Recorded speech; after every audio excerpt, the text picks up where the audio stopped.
Extreme Weather and Carbon Emissions by Aidan Harris, Nolan Eifler, and Benjamin Todd.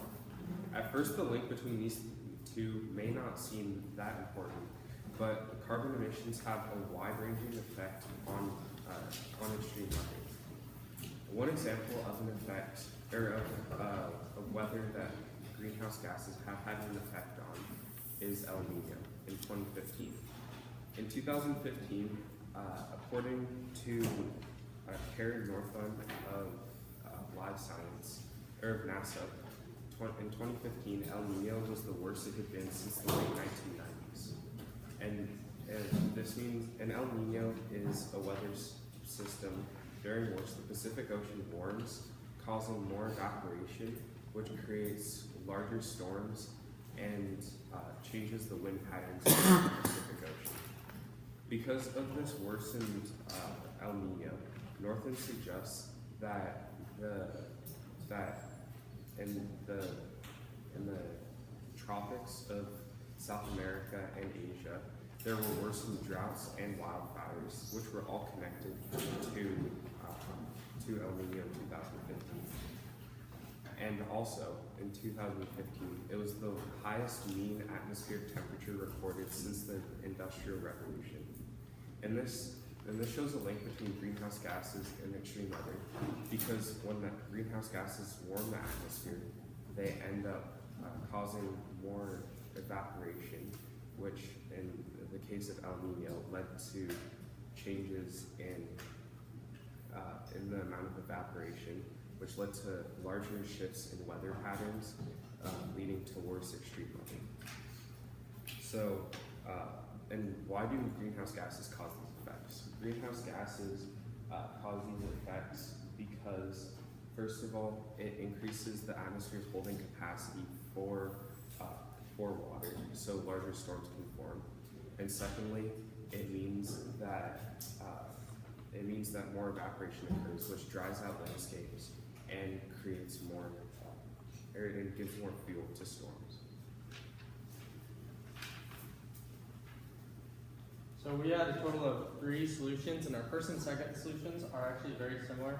Our first solution is basically a carbon tax, and this tax would not set a strict limit on the amount of carbon that any companies could produce, but you'd only pay once you reach a certain point of carbon excretion, then you would have to pay for every unit of that carbon. The only downside to this solution is that it costs consumers more because of the increased price that producers have to pay for each kind of product, because almost every product nowadays is somehow uses carbon emissions. And the only way to get around this is actually our second solution. Our second solution is to make useful regulations and have somewhat of a bond type system run by the government. And in World War II, the US did something like this, where they would sell bonds to citizens, and the citizens would eventually get more money than they paid for the bond because of the profits created by the bond itself. The government would use the money it gets from these bonds to innovate and research and develop more products that reduce CO2 emissions, and they would use these new products and they would implement these in the form of regulations, and this would in turn help lower greenhouse gas emissions, but it would also help each company maybe not even have to pay their carbon tax, and at least lower their carbon emissions. Once they get the revenue from these kind of innovations and the benefits of them, you would take the revenue and you'd pay it back to the citizens that bought the bonds in the first place, and then that would create a cycle in which eventually carbon emissions would be extremely lowered or prevented entirely. And this was proposed by someone named Colin Hines, and his deal is something going on in the UK right now that he's proposing, and it's called the Green New Deal. So along with reducing carbon emissions to limit extreme weather and its effects, Another fantastic way to do this would be by improving grid resilience. So for those of everyone who doesn't know, grid resilience is shortening outages and reducing the damage that it has on power cords, such as those in the picture. And the reason why this is important is because, well, if we save money through grid resilience, then we can invest that in other extreme weather technologies that we would need in order to solve climate change. Along with this, a big problem is that countries, a lot of them have really bad grid resilience, so they lose tons of money off of power and all that. So since our country has the availability with technology and money, we should definitely invest in lots of grid resilience to not only protect infrastructure and also build new constructions to save power.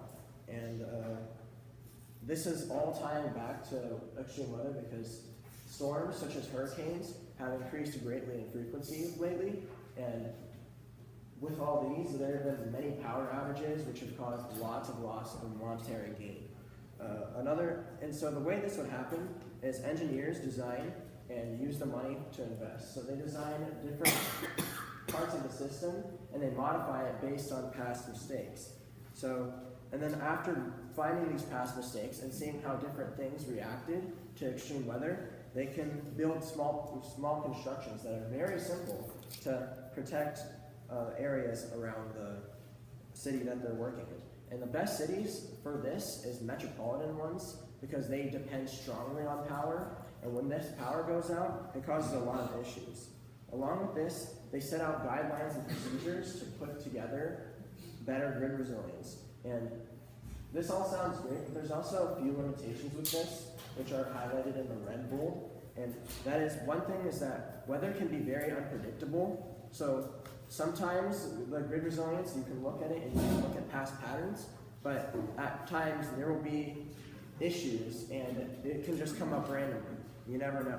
Another thing is that it will take time and effort to set up the lines for different metropolitan areas, and with time and effort, it also costs a lot of money, which can be used. So you invest money in grid resilience, and then you save money because of it, but it originally does cost money, and many places around the world don't have money to invest in grids and all that. So overall, this is extremely useful for future, especially in areas that are very populated and very urban, and you will see grid resilience be improved, and it's something that we should focus on to in extreme weather.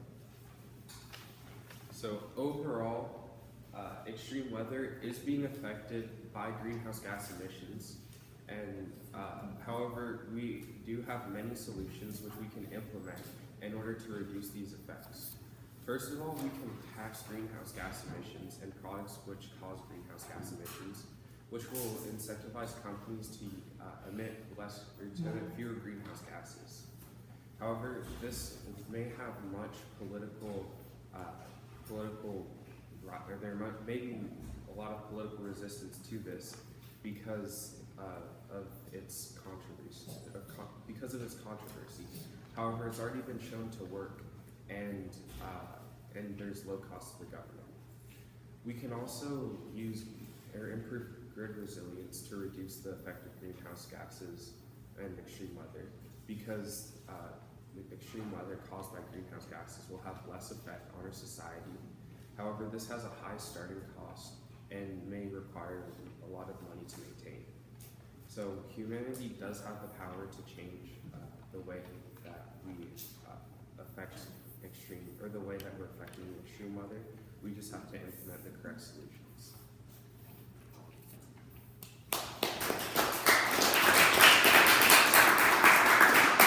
What's your time? 9:20.